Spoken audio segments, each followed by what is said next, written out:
Setelah kepalanya mengeluarkan asap, Donggu Park diam tanpa ekspresi. Beberapa saat kemudian, dia mengeluarkan senyum licik. Tak lama dari itu, ia pun memegang tangan Ana. Lalu mencium Ana tepat di bibirnya. Membuat Ana terkejut dan pipinya mulai memerah. Donggu Park melingkarkan tangannya di pinggul Ana. Membuatnya lebih dekat. Membuat Ana tak berkutik dan mengikuti alur yang diciptakan Donggu Park. Kemudian, Donggu Park pun membuka mata penuh semangat.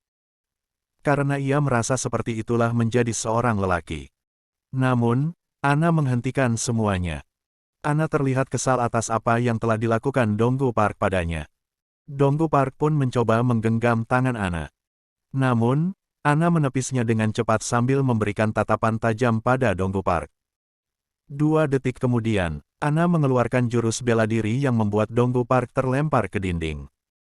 Tak sampai di situ, Ana melanjutkan dengan pukulan bertubi-tubi pada Donggu Park. Kemudian finishing dengan pukulan telak di leher Donggu Park. Hal itu membuat Donggu Park tumbang. Ana menatap Donggu Park yang telah terkulai di tanah. Donggu Park pun tak kunjung bangkit. Hal itu membuat Ana menjadi panik. Tak lama kemudian, Ana pun menggulung Donggu Park untuk mengangkatnya. Kemudian Ana bergegas pergi membawa Donggu Park bersamanya. Adegan beralih ke sebuah apartemen. Itu adalah apartemen yang Ana tinggali. Di dalamnya terlihat Donggu Park yang baru sadarkan diri. Donggu Park bertanya-tanya di mana dia berada. Donggu Park pun mencoba bangkit dan merasakan sakit di tenggorokannya. Sebelum Donggu Park sadar, Ana duduk tepat di samping kasurnya. Donggu Park pun melirik ke arahnya. Dan terlihat Ana yang cantik dengan pakaian yang sudah diganti. Donggu Park mencoba memperhatikan Ana dengan menyeluruh. Ana terlihat sangat cantik dengan pakaian yang dikenakannya. Tak lama kemudian Ana bertanya pada Donggu Park, apakah Donggu Park ingin makan dulu atau mandi dulu? Bukannya memberikan jawaban, Donggu Park memasang wajah serius dan sedikit berhati-hati. Donggu Park mengingat kejadian yang dialaminya sebelum pingsan. Ia bertanya-tanya, siapakah sebenarnya Ana? Beberapa saat kemudian, mata Donggu Park seperti menangkap sesuatu. Buku tepat di samping Ana duduk. Buku itu berjudul Panduan Mata-Mata untuk Merayu Pria Volume 7. Ana menyadari bahwa Donggu Park memperhatikan buku miliknya. Dengan cepat, Ana berusaha menyembunyikannya ke belakang. Untuk menutupi semuanya seolah tak terjadi apa-apa, Ana kembali bertanya pada Donggu Park. Apakah Donggu Park mau makan terlebih dahulu? Namun, Donggu Park bilang bahwa dia telah melihatnya dengan jelas. Mengetahui semuanya sudah terlihat, Ana pun memalingkan wajahnya. Ia tak bisa menjelaskan apapun. Kemudian, Donggu Park berdiri dan menunjuk Ana sambil marah. Donggu Park telah mencurigainya, dan bertanya apakah Ana serius menggodanya atau tidak. Dan Donggu Park meminta penjelasan pada Ana tentang apa hubungannya Ana dengan buku mata-mata. Tanpa menunggu jawaban dari Ana, Donggu Park lanjut menuangkan amarahnya. Ia berkata semuanya tidak masuk akal kecuali Ana adalah seorang mata-mata yang dikirim untuk menculiknya untuk memecahkan formula yang digunakan untuk membuat senjata rahasia. Ana pun terdiam 1000 bahasa. Sambil menatap Donggu Park, tubuhnya mulai mengeluarkan keringat. Tak lama kemudian, Ana menarik nafas dan mencoba berkata sesuatu. Dan dengan memalingkan wajah dengan tubuh berkeringat, Ana menjawab bahwa dugaan Donggu Park itu salah. Namun, Donggu Park menyadari dengan jelas bahwa Ana sedang berbohong dan dugaan Donggu Park benar bahwa Ana adalah seorang mata-mata.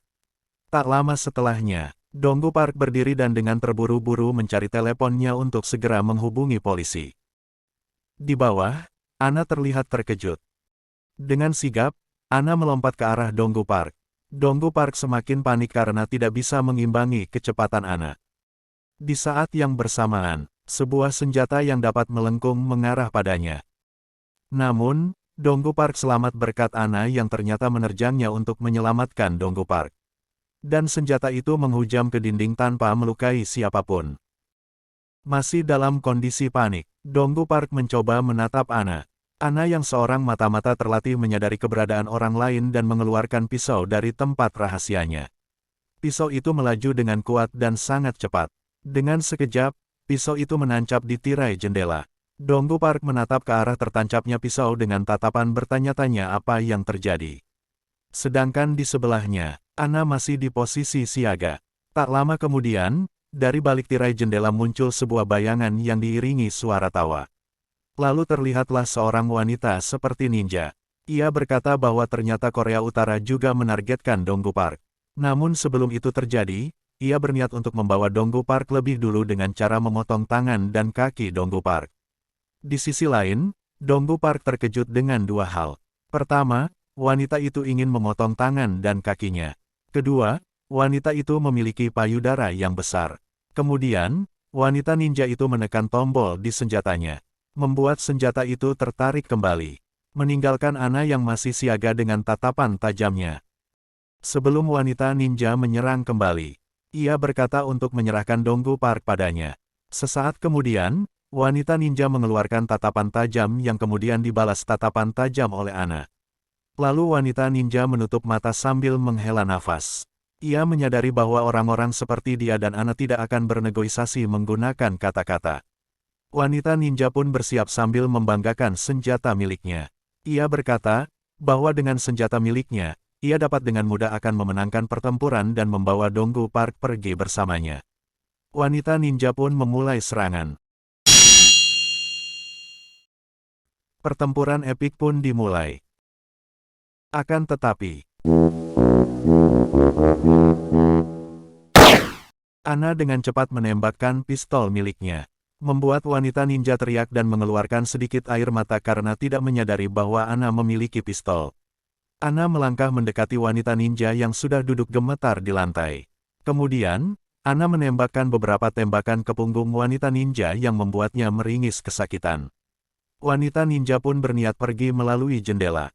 Namun, Ana masih saja menembaknya, membuat wanita ninja berteriak marah karena sudah tidak ada niatan bertarung lagi dan bilang bahkan sekarang ia tidak memegang senjata. Ia pun berhasil keluar meninggalkan Ana di dalam. Wanita ninja itu bilang ia akan balas dendam dan akan memotong leher Ana saat dia lengah. Tanpa membalas satu kata pun, Ana kembali menembaknya, membuat wanita ninja tancap gas dan pergi. Di dalam ruangan, Donggu Park yang berkeringat dingin menatap punggung Ana. Beberapa saat kemudian, ia meraih teleponnya berusaha menghubungi polisi selagi Ana sedang tidak memperhatikannya. Akan tetapi Ana memanggil nama Donggu Park, membuat Donggu Park terkejut. Kemudian Ana mulai berbicara. Dia bilang bahwa Donggu Park bisa saja melapor polisi jika Donggu Park mau kaki dan tangannya dipotong dan diseret ke tempat yang tidak Donggu Park ketahui. Mendengar hal itu, Donggu Park hanya bisa menelan ludah dan merasakan kengerian menyelimuti tubuhnya.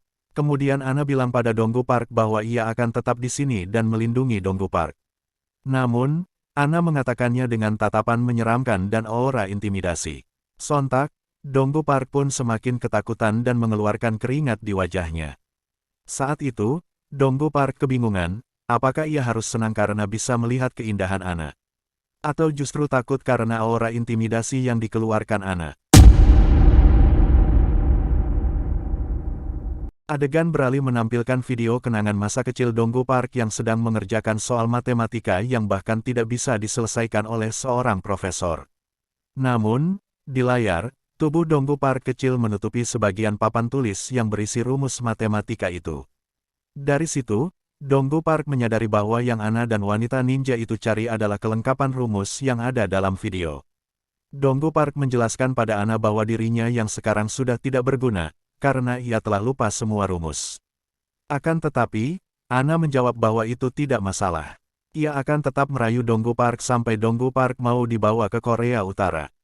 Karena hanya itulah misinya. Meski kesal, Donggu Park tidak bisa berkata apa-apa. Saat malam telah larut, Donggu Park masih terjaga. Dia khawatir Ana berubah pikiran dari semula mau merayunya berubah mau memotong kaki dan tangannya.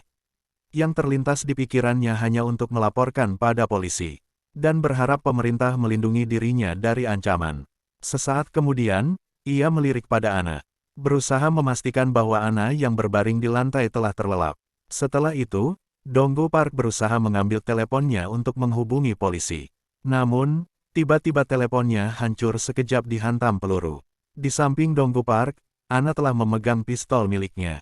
Mengeluarkannya dari sela-sela kantung tidur sambil mengeluarkan aura menyeramkan. Tanpa mengatakan sepatah kata pun, Ana berbalik dan kembali berbaring di lantai untuk melanjutkan tidurnya. Meninggalkan Donggu Park yang masih panik. Donggu Park pun berusaha menenangkan diri dan bergumam akan balas dendam dengan cara melapor ke polisi. Waktu pun berlalu, hari baru telah tiba. Terlihat Donggu Park berangkat ke sekolah dengan Ana yang mengikutinya dari belakang. Donggu Park masih saja memikirkan cara untuk lepas dari Ana. Ia bertanya-tanya apakah ia harus menunggu ayahnya kembali. Namun ia itu terasa mustahil mengingat bahwa ayahnya tidak pernah meneleponnya. Akhirnya, dengan tatapan serius Donggu Park pun bertekad untuk mengalihkan perhatian Ana kemudian kabur. Masih sambil membelakangi Ana, Donggu Park memanggil namanya. Lalu ia berbalik dan bilang pada Ana bahwa lelaki di Korea Selatan menyukai gadis yang bermain lampu hijau lampu merah seperti dalam Squid Game. Setelah mengatakan itu, Donggu Park merasa sedikit putus asa akan rencananya yang bodoh tidak mungkin bisa menipu Ana yang seorang mata-mata. Namun, tanpa disangka, Ana sudah mulai di posisinya untuk bermain lampu hijau lampu merah. Membuat Donggu Park bingung dan menilai Ana lebih bodoh 3 kali lipat. Menyadari kondisi yang menguntungkan, Donggu Park tidak menyia-nyiakan kesempatan. Ia langsung melompat menjauh dari Ana. Berlari kencang menuruni bukit tanpa melihat ke belakang. Dan melompat tinggi dengan epik tanpa memperdulikan ranting yang menyangkut di rambutnya. Dan berguling-guling di udara. Sesampainya di keramaian, Donggu Park berusaha meminta tolong. Namun, sebelum Donggu Park mengeluarkan sepatah kata pun, orang tersebut langsung menolaknya. Ia pun mencari orang lain. Dan langsung menolaknya. Akhirnya, Donggu Park bertemu dengan 2 orang polisi yang sedang bertugas. Ia pun segera memberitahu kondisinya bahwa ia sedang dikejar oleh mata-mata. Lantas kedua polisi itu terkejut dan bertanya di mana mata-mata yang Donggu Park maksud. Sebelum Donggu Park dapat menjawab, tiba-tiba Ana muncul dari belakang dan merangkul lengan Donggu Park membuat Donggu Park terkejut. Sambil merangkul lengan Donggu Park, dengan wajah polos dia berkata bahwa dialah mata-matanya. Hal itu membuat polisi gemetar dan memasang posisi siaga. Kedua polisi itu bertanya, mengapa Ana berani muncul dan apa yang coba Ana curi dengan menyusup ke Korea Selatan. Dengan berani, Ana mengangkat jari telunjuknya sambil berkata, target Ana adalah hati pria yang ada di sampingnya. Ia mengatakan hal tersebut dengan memasang pose menggemaskan sambil menempelkan telunjuknya pada pipi Donggu Park. Hal itu pun membuat kedua polisi merasa mereka bahwa mereka adalah pasangan yang so sweet. Kedua polisi pun pergi sambil merasa terhibur tanpa tahu bahwa yang dikatakan Ana adalah kebenaran sesungguhnya. Setelah itu, Ana mengejek Donggu Park dan bilang bahwa dia bodoh.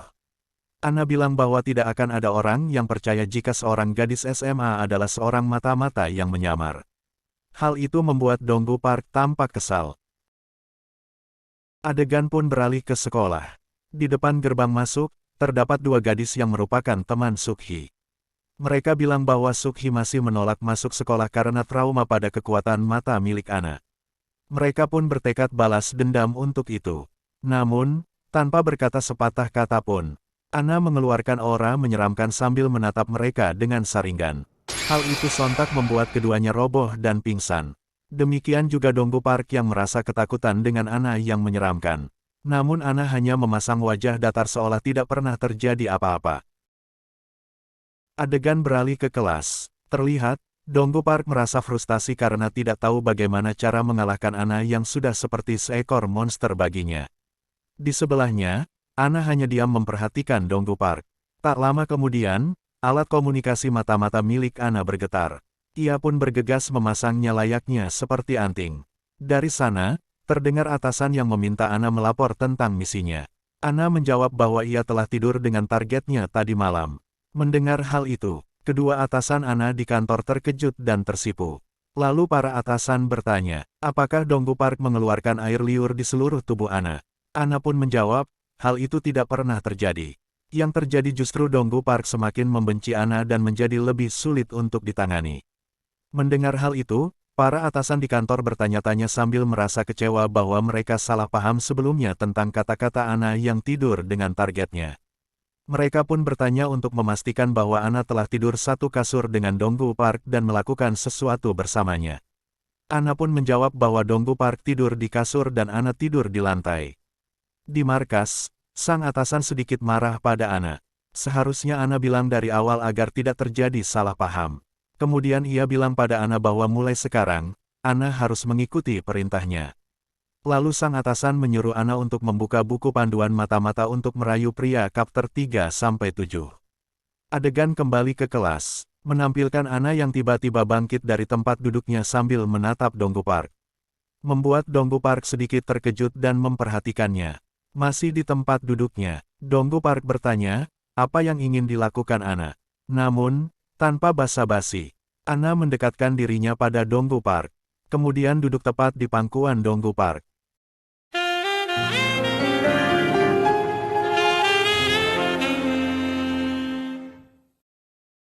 Hal tersebut membuat Donggu Park kalang kabut, menoleh ke sekeliling mereka dan berkata pada Ana bahwa di sini banyak orang. Donggu Park semakin panik, berharap Ana segera menyingkir, karena jika tidak segera menyingkir, akan ada sesuatu yang terjadi pada Donggu Park. Panel pun menggambarkan dengan sempurna apa yang terjadi dalam diri Donggu Park.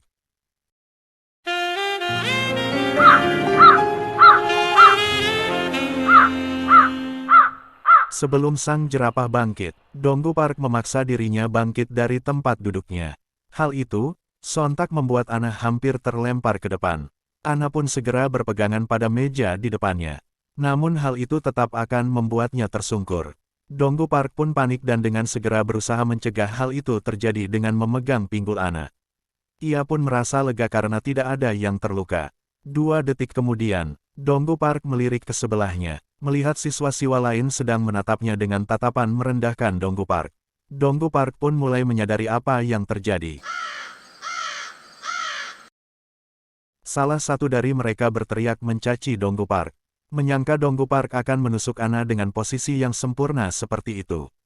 Donggu Park pun panik atas kesalahpahaman yang terjadi di antara mereka.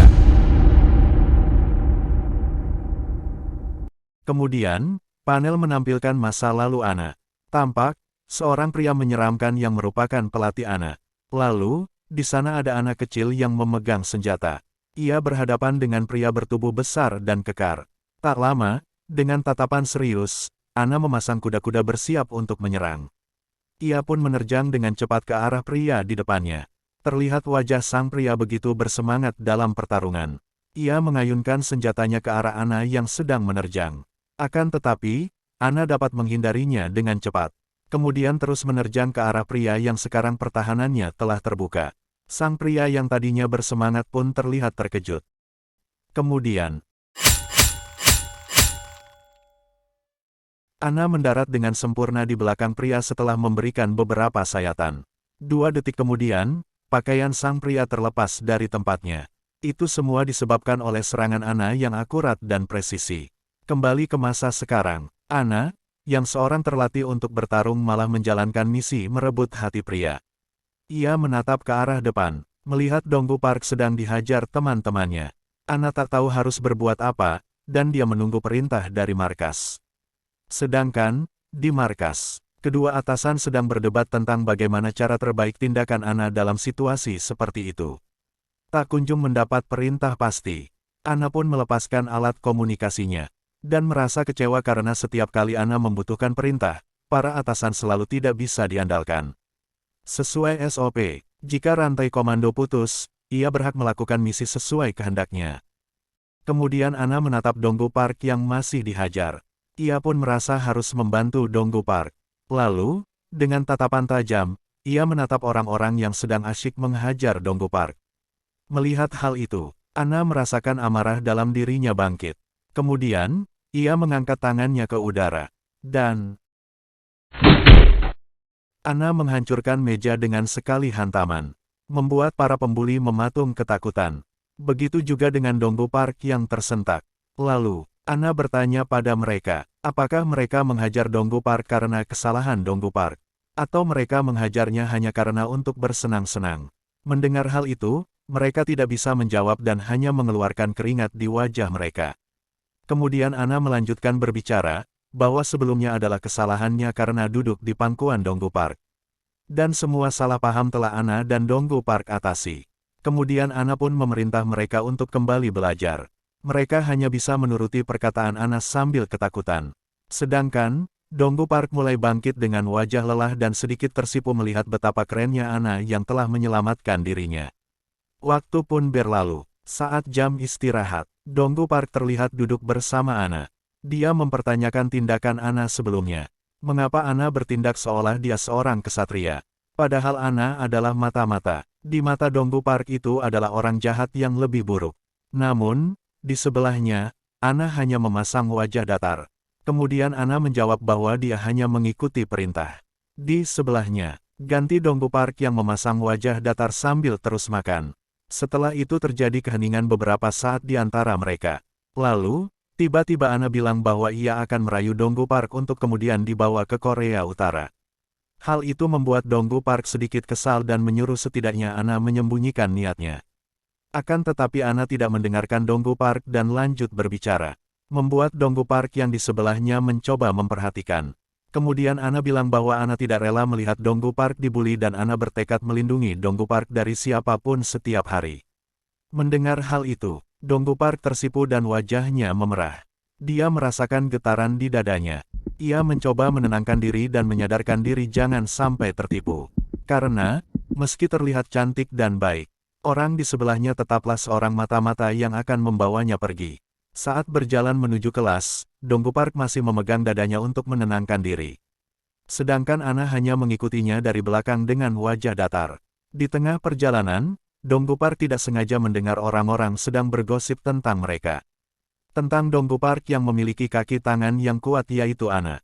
Donggu Park mencoba memperhatikan sekeliling. Ternyata orang-orang menjauhinya dengan wajah takut. Donggu Park melanjutkan jalannya dan masih mengalami hal yang sama. Kemudian ia menyadari sesuatu. Donggu Park pun tersenyum jahat. Karena, dengan bersama Ana seolah orang-orang membuka jalan untuknya. Tidak ada satupun yang mencoba menghalangi jalannya apalagi mencoba membulinya. Masih dengan tersenyum licik, ia memanggil Ana. Kemudian berbalik dan bilang pada Ana untuk ikut dengannya ke suatu tempat. Ana yang tidak mengerti maksud Donggu Park hanya memiringkan kepala dengan wajah datar. Kemudian adegan memperlihatkan ruangan penyimpanan alat olahraga. Di dalamnya ada 3 orang pemalak yang sebelumnya memalak Donggu Park. Mereka sedang bergaya seolah sedang merokok. Padahal itu kembang api. Kemudian mereka kaget saat tiba-tiba pintu terbuka. Itu adalah Donggu Park. Ia berdiri di depan tanpa takut sama sekali. Tatapannya penuh keyakinan, seolah dia yakin bisa menghapuskan semua kejahatan di muka bumi. Melihat hal itu, mereka pun kesal karena merasa ditakut-takuti oleh Donggu Park. Namun, Donggu Park hanya tersenyum dan bilang bahwa setelah ini mereka bertiga akan merasakan ketakutan yang sesungguhnya. Tak lama kemudian, Ana menerjang masuk dengan tatapan seperti akan menerkam seseorang. Suasana pun menjadi hening sesaat. Setelah mereka bertiga dikalahkan dengan mudah oleh Ana bertanya pada Donggu Park, apakah ia perlu mematahkan kaki mereka atau tidak. Donggu Park menjawab, itu tidak perlu. Itu semua sudah cukup membuat mereka kapok. Melihat hasil ini, Donggu Park tersenyum puas. Karena, meski sebelumnya Donggu Park takut karena Ana adalah seorang mata-mata, tapi, Ana benar-benar berada di pihaknya. Selain itu, Ana juga sangat terlihat cantik di mata Donggu Park.